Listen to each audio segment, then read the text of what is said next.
Hi, and welcome to this live reading from Fall of the Western Kings, the Tirumfall Trilogy, Book 1, by J. Drew Brumbaugh, and this is presented by Itsy Bitsy Book Bits. Chapter 1. Gant's long strides carried him swiftly along the animal trail through the old forest. The cool shade under the leafy canopy was a welcome relief after the hot sunny meadow where he'd secretly trained in swordsmanship with his uncle. The sweat dried slowly on Gant's sinewy body, muscles developed by swinging a forge hammer in his father's smithy. He had grown into a tall, muscular young man. His light brown hair fell loosely around his ears, and his hazel eyes sparkled with enthusiasm. He enjoyed the walk home almost as much as the sword practice. The solitude gave him time to reflect on his uncle's criticism and advice. Certainly he had improved over the years, but he still had lots to learn, and doing it in secret limited his practice time. A warm breeze fluttered the leaves, sending flickering shadows dancing among the roots and ruts at his feet. As he walked along, Gant snapped his wooden practice sword in vicious arcs, visualizing specific moves, defending against imaginary attacks. One day, he thought, he would carry the real sword he'd made that lay hidden under his bed. For now, he had to be content to train with his wooden sword in secret, and pray for the day that would change. Voices drifted to Gant from over a slight rise in the trail ahead. Who could it be? What if he was seen? As a commoner's sword practice was forbidden, maybe he should hide or throw away his practice sword. The sounds grew louder, yells for help, sounds of a struggle. He recognized Gwen's voice, his neighbor and friend. The other voice was Wendler, a nobleman's son with a nasty reputation for deflowering peasant girls. Gant sprinted to the top of the hill. Below, he saw Wendler wrestling with Gwen, twisting her by the shoulders, trying to force her down. Gwen fought back, managing to stay on her feet. "What are you doing?" demanded Gant, rushing down the slope toward them. Over his shoulder, Wendler snarled, "I'm about to take this wench. Go away." Wendler slammed her against a tree trunk. Her breath burst from her body in a single gasp, and then he flung her to the ground like a rag doll and leapt on top, his hands clawing furiously at her dress, ripping away bits of the fabric. Gant ran up behind Wendler and grabbed him by the collar. He yanked the nobleman to his feet, spun him around, and shoved him back away from Gwen. Wendler staggered for a step and then caught his balance. In one smooth motion he had his sword out. The long, shiny blade flashed in the flickering sunlight. Wendler's eyes flared. "You've struck a nobleman. For that I am going to kill you. Then I shall finish with the wench." For an instant Gant panicked. The sight of sharp steel in Wendler's hand sent shivers down his spine. That lasted only a split second as Gant's training took over. He cleared his mind, concentrated on controlling his breathing, and shifted into a defensive posture with the wooden practice sword ready. "Let her go," Gant said. Wendler's dark eyes filled with contempt. A sly smile curled his lips. "I shall enjoy killing you." "We'll see about that." Wendler poked his sword menacingly in Gant's direction. "Attacking a noble is punishable by death, so killing you will not even raise an eyebrow." Gwen jumped to her feet, stumbled slightly, regaining her balance, and screamed, "Gant, no! If he doesn't kill you here, they'll execute you for fighting him." Gant ignored her and inched closer, wooden sword ready, intent on drawing Wendler away from Gwen. "Run!" Gant shouted. "Run home." "No," she said firmly. "Not unless you go with me." "Too late for both of you," snarled Wendler and advanced past the girl. "This useless son of a blacksmith has drawn a weapon on me, and I shall kill him for his insolence." Gwen grabbed Wendler's arm from behind. "No. There's been no harm. Let us both go home, and nobody need mention it again." With hardly more than a shrug, Wendler cast Gwen off and closed in on Gant. He beamed with sadistic satisfaction. Lowering his sword tip, he lunged in, the point aimed straight at Gant's heart. Gant could hardly believe Wendler's foolishness. He swept Wendler's sword up and out of the way and danced backward. "Want to reconsider?" asked Gant. We could go home and forget this ever happened." Wendler lunged in again. This time Gant swept the attack aside and smashed down on Wendler's forearm. Wendler's smile turned to a grimace. His sword fell uselessly into the dead leaves at his feet. "You hit me!" screeched Wendler. "I'll have you beheaded." "No doubt. said Gant, surprised at how easily he had dispatched his first real opponent. Wendler picked up his sword with his offhand, but made no move to attack. Never learned to use your other hand, said Gant. Too bad. Even I've been taught that. Gant turned to Gwen, who stood petrified near the edge of the trail, holding her tattered dress together with both hands. He stepped toward her. "Look out!" she shrieked. Gant whirled as Wendler rushed at him with his sword raised overhead. Gant parried the weak blow, twisting his wooden sword to deflect Wendler's blade, and in one continuous arc brought his practiced sword down solidly on the side of Wendler's knee. Crack! And Wendler toppled to the ground. Gant grabbed Gwen by the hand and ran up the trail, dragging her along. "You're coming with me," he said. "Mother will make sure you don't get blamed for this." Gwen twisted free and ran on her own.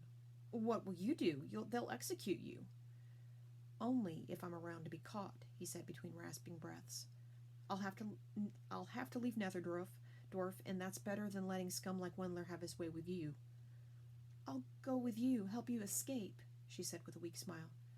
"No, just stay with my mother. Stay safe, or this has all been for nothing." As they ran, Gwen asked, "How could you best Wendler? He's a trained swordsman." Gant glanced at her. "I am too."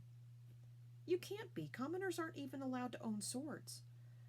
"True," said Gant, and slowed to a walk. "It's my Uncle Jarl's. You know my mother is the king's cousin. And your father is a commoner, which makes you a commoner. He may be the king's sword maker, but that doesn't allow you to be a swordsman." Gant nodded. "Yes, but Uncle Jarl's happens to be the best swordsman in the kingdom, and he decided that I should be a swordsman, illegal or not. So he's been teaching me. They'll kill you if they find out. And now they'll know, which is why I've got to get out of Netherdorf." They crested the last rise into the clearing behind Gant's home. Smoke rose from the smithy's forge fires. The clang of the smith's hammer on hot metal rang like harsh music. They passed the shed and the corral where his father kept horses waiting to be shod, rounded the corner of the house, and went in through the front door. Once inside, Gant lurched to a stop. The adrenaline drained away and his hands shook. Seeing his mother busy cooking made the battle in the woods seem unreal. His mother turned, took in Gant's face, noticed Gwen's torn dress, and a piercing glare crystallized in her eyes. "Gant," she demanded, "what is going on?" Gwen stepped in front of him. "It's my fault, really," she started. "He can speak for himself," ordered Gant's mother. "Now, what is going on? Have you two been up to something?" "No," said Gant. "It's Wendler. I caught him with Gwen in the woods, trying to force himself on her." "So you brought her here," said his mother, her mood transforming to serious concern. "Good for you." "Not exactly," replied Gant. "We got in a bit of a fight. I think I broke his arm." After a moment's pause, he added, "Maybe his leg, too." Gant's mother's face darkened. "That will mean trouble." She stood silently for a moment, unconsciously stirring the stew. Finally, she said, "Come along. I'll take you to the king and we'll get this cleared up." "No, you won't," said Gant's father, who had entered unnoticed through the side door. "The king will have him executed. He can do no less. It's the law." "But the king is my cousin. He can't execute my only son." Gant's father shook his head sadly. "Second cousins, really, and cousin or not, he'll have Gant executed because the rest of the nobles, especially Wendler's father, will give him no choice. We are near enough to the civil war over the way the king has treated commoners. Letting Gant off after attacking Wendler would be all the excuse they need to rally against the king. And with Barlin massing troops in the mountain castle, the king cannot allow civil strife. No matter how much he'd rather let Gant off, he won't risk the kingdom over one person."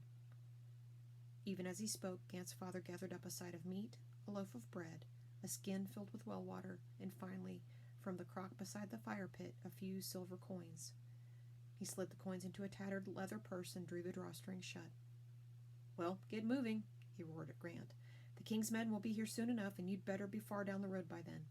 Get a bedroll, clothes, whatever you think you'll need and can carry. You won't be coming back." Gant studied the room, his parents' faces, memorizing each facet, knowing he'd never see them again. And then Gwen hugged him. "Thanks," she mumbled into his tunic. Gant hugged her back, wondering why he'd never hugged her before. "Tell Chams I said goodbye," he whispered in her ear. "Come on, son, get moving," rasped his father, pushing Gant along.